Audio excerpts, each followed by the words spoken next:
Olá, meus amores, tudo bem com vocês? Espero que sim. Vamos então à nossa aula semanal do nosso paradidático do terceiro bimestre, que é o nosso livrinho aqui, O Médico e o Monstro. Aqui nossa capinha, novamente, nós iniciamos e terminamos, nós já lemos o capítulo 1, A História da Porta, já fizemos a leitura do capítulo 2, A Procura do Sr. Hyde, né, em aulas anteriores.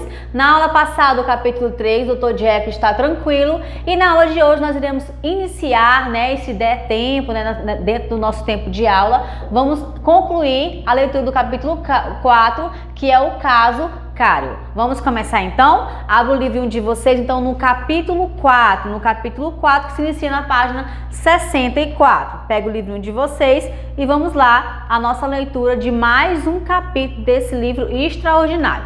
Capítulo 4, o caso Cário.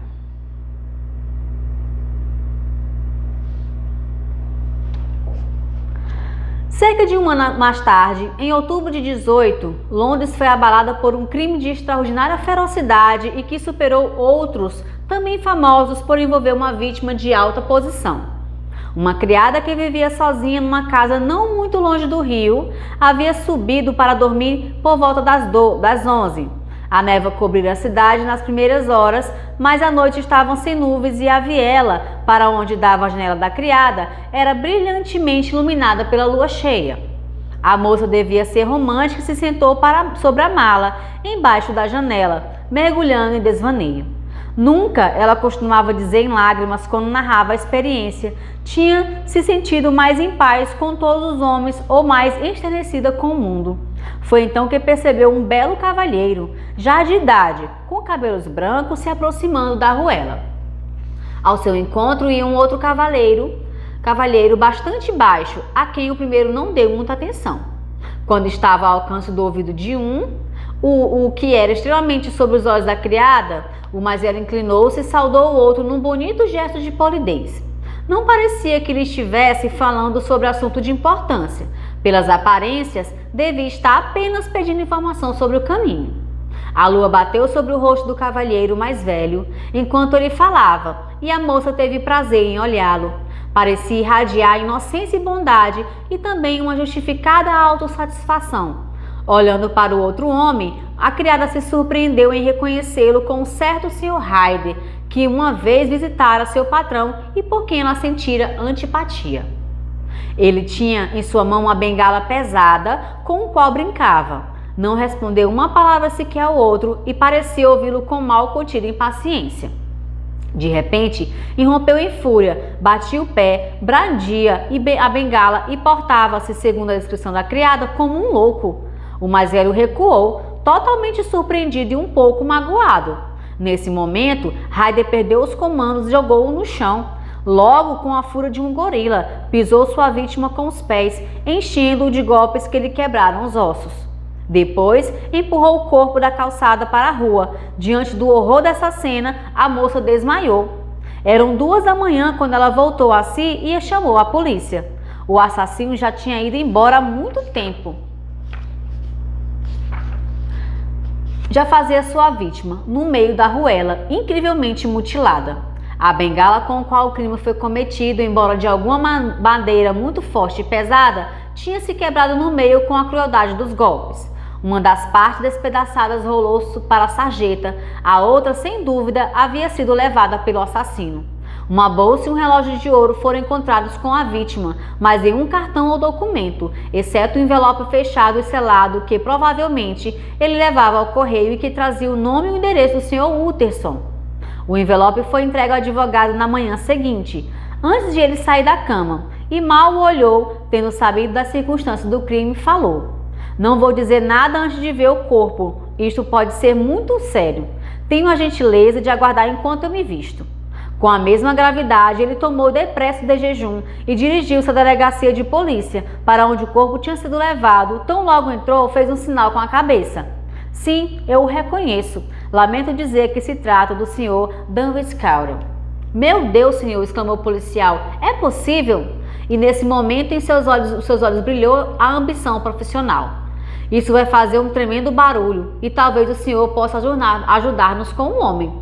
Em poucas palavras, o policial contou o que a criada havia visto e mostrou a bengala quebrada.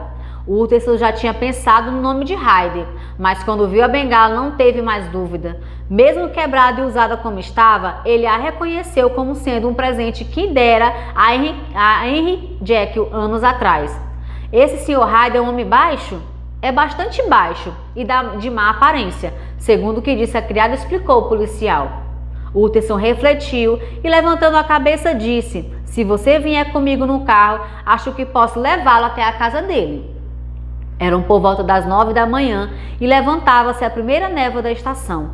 Uma grande camada de nuvens cor de chocolate cobria o céu, mas o vento soprava continuamente, afastando esses vapores. À medida que o carro percorria as ruas, Utterson observava um número maravilhoso de tons crepusculares, aqui escuro como no final da tarde, e ali o brilho de um rico e triste castanho, como se fosse a luz de uma estranha conflagração.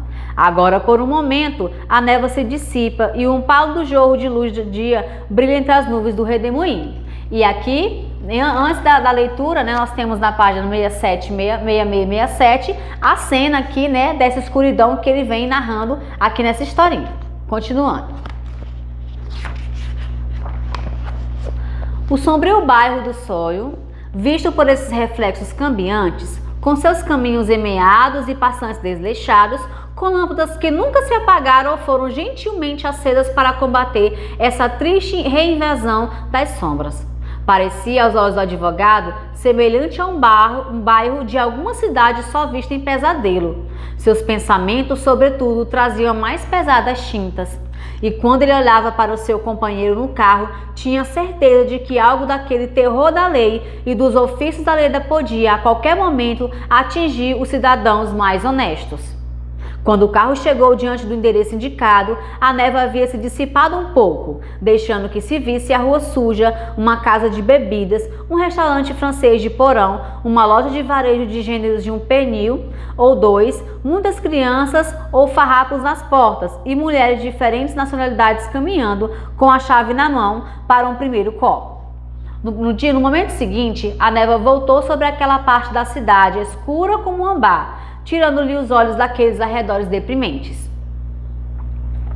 Essa era a casa do protegido de Henry Jekyll, um homem que herdaria $250.000 de entrelinhas. Uma mulher velha com rosto pálido e cabelos prateados abriu a porta. Tinha uma expressão desagradável que a hipocrisia suavizara, mas suas maneiras eram excelentes. Sim, ela disse que aquela era a casa do Sr. Hyde, mas que no momento ele não estava. Tinha estado em casa e saído de novo há menos de 1 hora. Nada de estranho nisso, seus hábitos não eram regulares e com frequência ele estava ausente. Por exemplo, quando ela o viu ontem, já fazia quase 2 meses que não o encontrava.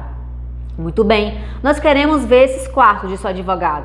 E quando a mulher começou a dizer que era impossível, ele acrescentou: é melhor lhe dizer quem é esta pessoa. Este é o inspetor Newcomb, do Scotland Yard. Um lampejo de odiosa alegria iluminou o rosto da mulher. Ah, ele está encrencado. O que foi que ele fez? Utterson e o inspetor trocaram um olhar. Ele não parece ser muito popular, observou o último.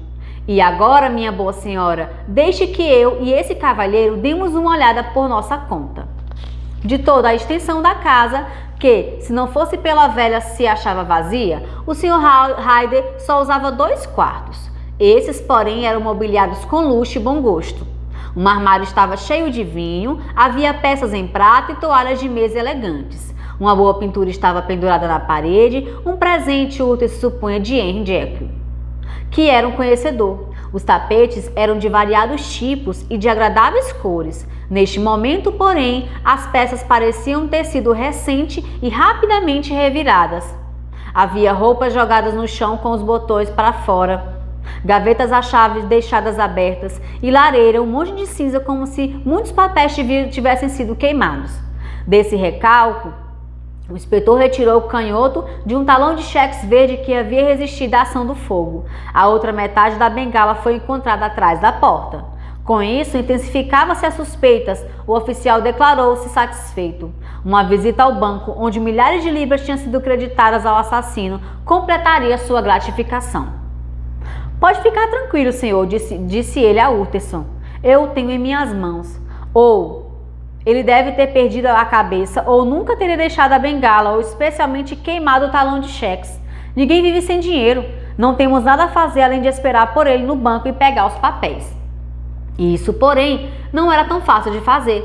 Poucos conheciam Ryder. O próprio patrão da criada o tinha visto somente 2 vezes. Sua família não podia ser identificada, ele nunca tinha sido fotografado e aos poucos que podiam descrevê-lo divergiam grandemente. Só entrando em acordo no ponto, o da deformidade difusa com que o fugitivo impressionava aqueles que o conheciam. Então, finalizamos a leitura do nosso capítulo 3º, tá? O capítulo 3, e nas próximas aulas daremos início, então, à nossa leitura. Então, até a próxima aula, acompanhe as redes sociais e a Agenda Edu.